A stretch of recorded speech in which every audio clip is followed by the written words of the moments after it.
امی کسے کہتے ہیں؟ ٹھیٹ لفظی معنی اس کے ہے ان پڑھ، لیکن ظاہر بات ہے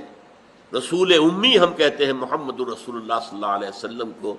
تو یہ لفظ حضور کی شان میں استعمال کرنے کو طبیعت کسی کی بھی نہیں چاہے گی۔ بہت سے وہ لوگ ہیں کہ جو اس چیز سے بچنے کے لیے کہ یہ لفظ حضور کے لیے استعمال، رسول النبی الامی سورہ اعراف میں 2 مرتبہ آیا، نبی امی ہے یہ، تو اس میں ایک رائے تو ایک انتہا کو نکل گئی جو میں سمجھتا ہوں بہت تکلف ہے، کہ امیین اور امی سے مراد ہے ام القرا کے رہنے والے، ام القرا بستیوں کی ماں،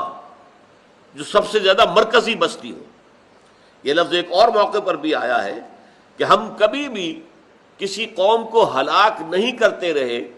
جب تک کہ اس کی بستیوں کی جو مرکزی ہوتی فی امہا رسولا، اس کے ام جڑ کو کہتے ہیں، ماں کو کہتے ہیں، ماں ہی سے ہمارا وجود ہوا ہے،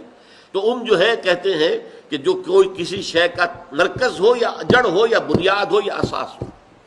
اسی لیے سورہ فاتحہ کو ام القرآن کہا جاتا ہے، اساس القرآن کہا جاتا ہے۔ تو ام القرآن، یہ سورہ شورى میں بھی لفظ آیا ہے ام القرآن، وَكَذَلِكَ أَوْحَيْنَا إِلَيْكَ قُرْآنًا عَرَبِيًّا لِتُنذِرَ أُمَّ الْقُرَىٰ وَمَنْ حَوْلَهَا، اسی طرح ہم نے اے محمد آپ پر یہ قرآن عربی نازل کیا ہے تاکہ آپ ام القرا کے رہنے والوں کو اور اس کے ارد گرد کے رہنے والوں کو خبردار کریں۔ اب ارد گرد کے اندر پوری دنیا بھی آ جائے گی۔ ظاہر بات ہے کہ ایک مرکز ہے، 10 میل کا دائرہ کھینچ دیجئے، 1000 میل کا دائرہ کھینچ دیجئے، 1,00,000 میل کا دائرہ کھینچ دیجئے، وہ تو سارا ماحول کے اندر ہی ہے، لیکن ام القرا وہی مرکز رہے گا، وہی مکہ مکرمہ۔ تو بعض لوگوں نے مراد لیا ہے امیین مکے کے رہنے والے، اور رسول نبی امی یعنی مکے کے رہنے والے، لیکن یہ بات جو ہے تکلف ہے۔ ہم صرف یہ کرتے ہیں کہ ہم ان پڑھ کا لفظ استعمال نہیں کرتے۔ ہم حضور کے لیے کہتے ہیں کہ حضور نے دنیاوی اعتبار سے لکھنا پڑھنا نہیں سیکھا، حضور کو اللہ نے جو علم دیا، علم لدنی دیا، علم غیب دیا، جتنا علم دیا اس کا ہم کو اندازہ ہی نہیں کر سکتے، لیکن دنیاوی اعتبار سے کسی کے سامنے زانو تلمس طے کیا ہو، کسی سے الف باتا سیکھی ہو، کسی سے پھر کچھ اور پڑھنا لکھنا سیکھنا، نہیں، آپ اس اعتبار سے امی ہیں۔ اور امیین جو ہے وہ پورے لوگ عرب کے۔ اس کا ایک اور مفہوم بھی ہے، وہ ہے اہل کتاب کے کانٹیکسٹ میں۔ اہل کتاب جو تھے ان کے پاس کتاب تھی، بنی اسماعیل کے پاس کوئی کتاب نہیں تھی۔ اہل کتاب کے پاس تورات، اہل کتاب کے پاس انجیل، یہ جو حضرت اسماعیل کی نسل آباد ہوئی عرب میں، ان کے پاس کوئی کتاب نہیں تھی۔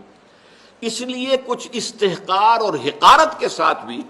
یہودی جو انہیں امی کہتے، ان پڑھ لوگ ہیں یہ، ان کے پاس کوئی کتاب ہی نہیں،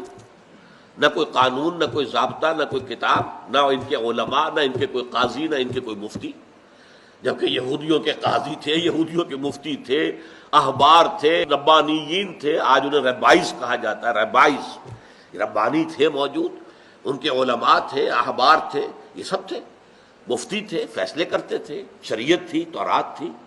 تو وہ حقارت کے ساتھ کہتے تھے بنی اسماعیل کو کہ یہ امی ہے، ان پڑھ لوگ ہیں۔ تو یہ ہے در حقیقت اس لفظ کا مفہوم